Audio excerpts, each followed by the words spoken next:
अस्सलाम वालेकुम नाज़रीन, मैं हूं आपका मेज़बान आमिर रज़ा खान और आप देख रहे हैं ARK टीवी। और आज मैं बात करना चाहूँगा एजुकेशन के हवाले से।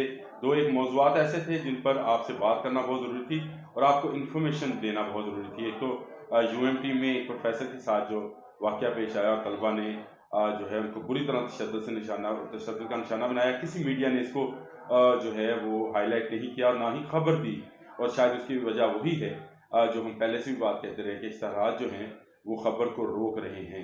और लेकिन हम क्योंकि इसके मुहताज नहीं हैं तो इसलिए हम तो बात करेंगे।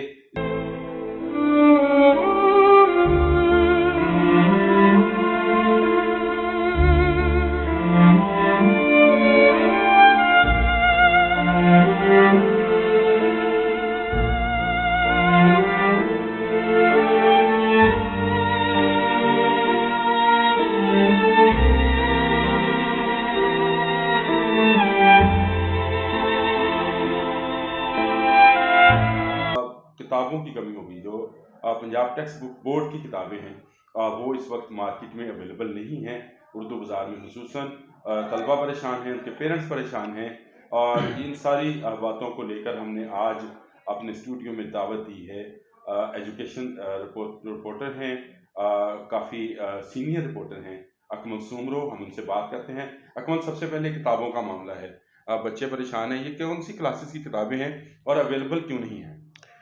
बहुत शुक्रिया आमिर साहब। सबसे पहली बात तो ये है कि पंजाब में प्राइवेट और सरकारी तालीमी इदारे, जिसमें स्कूल्स भी हैं और कॉलेजेस हैं, पहली जमात से लेकर 12वीं जमात तक की किताबें छापना और उसे स्कूलों, कॉलेजों और मार्केट तक पहुंचाने की जिम्मेदारी Punjab curriculum and text book board की है। ये बोर्ड हर साल कमोबेश 7 करोड़ के करीब किताबें शाया करता है।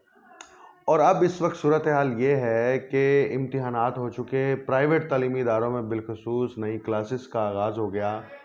मार्केट में अभी तक पहली जमात से लेकर 12वीं जमात तक की किताबें हैं ही नहीं। शॉर्टेज का मामला नहीं है, किताब है ही नहीं। एक होता है ना किताब है, कम है, ख़त्म हो गई है, किताब आई ही नहीं है। और आप देखिए लाहौर का जो सबसे बड़ा बाज़ार है किताबों का, उर्दू बाज़ार, इस बाज़ार में पूरे पंजाब से लोग आते हैं किताबें ख़रीदने के लिए। तलबा भी आते हैं, दुकानदार भी आते हैं, जो मुख्तलिफ़ शहरों में किताबें बेचते हैं उसके स्टॉकिस्ट भी आते हैं। अब आप बोर्ड की जानिब से कोई डेडलाइन नहीं दी जा रही। उर्दू बाज़ार में कल मैंने इस पे ख़बर भी दी, इसकी रिपोर्टिंग भी की, उर्दू बाज़ार खुद गया। मैं ऐसी फैमिलीज से मिला, एक हाफिजाबाद से आए हुए थे, एक साहिवाल से आए हुए थे, कि हम इस उम्मीद से उर्दू बाजार आए हैं कि हमें यहाँ पर किताबें मिल जाएंगी। आगे वो आए हैं तो उनको किताबें नहीं मिली। हमने दुकानदारों से बात की, किताबें नहीं हैं। अब मामला क्या है? पंजाब टेक्स्ट बुक बोर्ड ये समझता है कि हमने जो किताबें फराहम करनी है, हमारी जिम्मेदारी सिर्फ सरकारी स्कूलों और कॉलेजों तक है। हमने वहाँ किताबें देनी है और हम 5 करोड़ किताबें छाप के उन स्कूलों तक पहुँचा चुके हैं और उन स्कूलों में ज़ेर तालीम बच्चों को किताबें मिलेंगी। लेकिन जो प्राइवेट स्कूल्स, प्राइवेट कॉलेजेस, अगर सिर्फ लाहौर की बात करें, लाहौर में 6000 से ज़ायद प्राइवेट स्कूल्स हैं जहाँ पे टेक्स्ट बुक बोर्ड का करिकुलम पढ़ाया जाता है। उनके बच्चों का क्या कसूर है?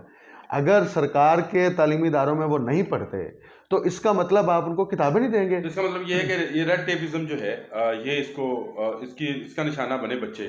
देखिए, और उनके बच्चों के तालीमी खर्च भी होगा अगर किताबें नहीं हो रहा है, होगा नहीं, हो रहा है, क्योंकि गुज़िश्ता 15-20 दिन से तलबा और वालिदैन बाजार का चक्कर लगा रहे हैं, उनको किताबें नहीं मिल रही। इसका जिम्मेदार कौन है? बुज़दार सरकार है, टेक्स्ट बुक बोर्ड के अफसरान हैं, देखें, मुझे या ये माफिया है सरकारी मुलाजिमिन का? आपको एक बड़ी दिलचस्प बात बताऊं, आप हैरान होंगे। सूबाई वजीर स्कूल्स एजुकेशन डॉक्टर मुराद रास, ये रोज़ाना पंजाब टेक्स्ट बुक बोर्ड में बैठते हैं। क्यों? इन्होंने अपना दफ्तर बनाया, कब्जा किया हुआ है वहाँ पे। मैंने इस पर खबर भी दी थी और उस खबर पर इन्होंने रद्द अमल में टेक्स्ट बुक बोर्ड के 2 लोगों को मुअत्तल कर दिया कि खबर इन्होंने लगवाई है। आप बजाय इसके कि वहाँ पर जो एमडी के दफ्तर पर कब्जा करके बैठे हैं उसको छोड़ें, आप जो है वो उल्टा एक्शन ले रहे हैं, वहाँ बैठते हैं। ये उनकी जिम्मेदारी है कि वो इस बात को इंश्योर करें कि टेक्स्ट बुक बोर्ड पैसे तो नहीं कमाए जा रहे कुछ? हाँ, असल बात ये है, जब 7 करोड़ किताबें आप छापेंगे तो ये अरबों रुपए का बिजनेस है। इस अरबों रुपए के बिजनेस के अंदर टेक्स्ट बुक बोर्ड, इस अरबों रुपए के बिजनेस के अंदर बराह रास्त मिनिस्ट्री और वो बड़े बड़े पब्लिशर्स जो किताबें छापते माफिया हैं, है जिनको ठेके दिए जाते हैं। हाँ, जिनको आप टेंडर्स देते हैं करोड़ों रुपए के, ये उनकी आपस में मिली भगत है। क्यों? अब बहाना ये कहते हैं जी वो मार्केट में ना कागज जो है ना उसकी शॉर्टेज हो गई है। भाई मार्केट में कागज की शॉर्टेज 1 महीने में हुई है। आप तो 1 साल पहले प्लानिंग करते हैं कि हमने अगले साल फरवरी में किताबें हमने मार्केट तक ये पहुंचानी। अकमल, ये तो मुझे भी पता है कि अगर एक किताब का ठेका ले लीजिए, नाज़रीन मैं आपको भी बताना चाहता हूँ, एक किताब छापने का सिर्फ ठेका ले लिया जाए तो वो आप दिनों में करोड़पति से अरबपति हो सकते हैं। एक हुए हैं किताब लोग, ऐसे में हुए हैं लोग लोग। हुए हैं। अच्छा अकमल, अभी ये बात तो हो रही है, मिनिस्ट्री इसमें इन्वॉल्व भी है, पैसे भी खाए जा रहे हैं। अब बात करते हैं यूएमटी में कल अफसोसनाक वाकया पेश आया और मेरे गालिबन वो मैथ के टीचर हैं, नहीं, शोभा शोभा इकोनॉमिक्स एंड इकोनॉमिक्स हैं, फाइनेंस। लेकिन उनका उनका अपना जो है वो मैथ पे है, उनका गोल्ड मेडलिस्ट भी है। हाँ बिल्कुल। उस्ताद उनको, उनके साथ तलबा ने बेईमाना सलूक किया और उनके कपड़े भी उतारे, उनको घसीटा भी। ये वाकया पूरा हुआ क्या?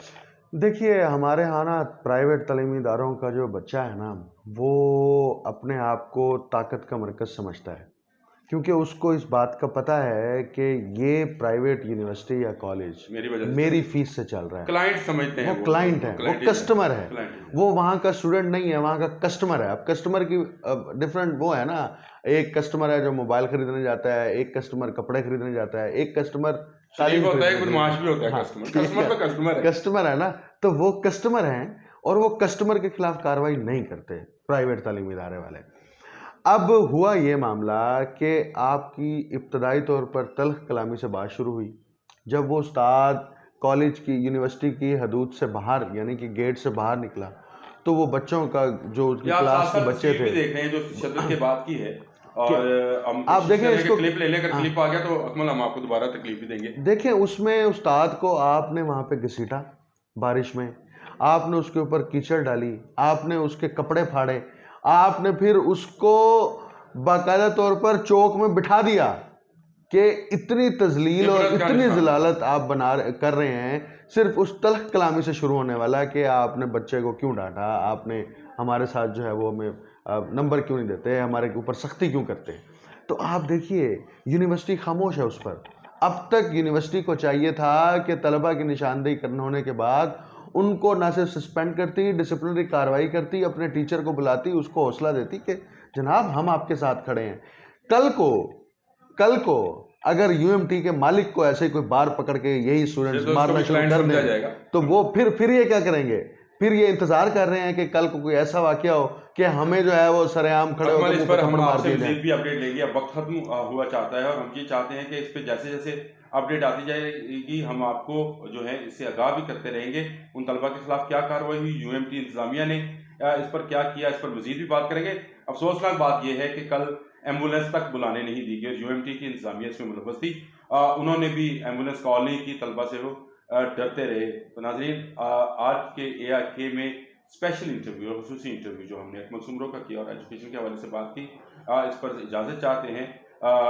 अनकरीब आपसे दोबारा मुलाकात भी होगी एक नए मौजू के साथ, एक नए मेहमान के साथ। आप ARK TV यूट्यूब पर भी देखते रहें, ट्विटर पर भी हमारा अकाउंट मौजूद है और फेसबुक पर भी अलग से पेज मौजूद है, आप वहाँ पर भी जाकर इसे क्लिक करके इस इंटरव्यू को देख सकते हैं। इस इंटरव्यू के अलावा भी बहुत सारी वीडियोज़ जो हैं आप ARK TV पर देखते रहिए। शुक्रिया।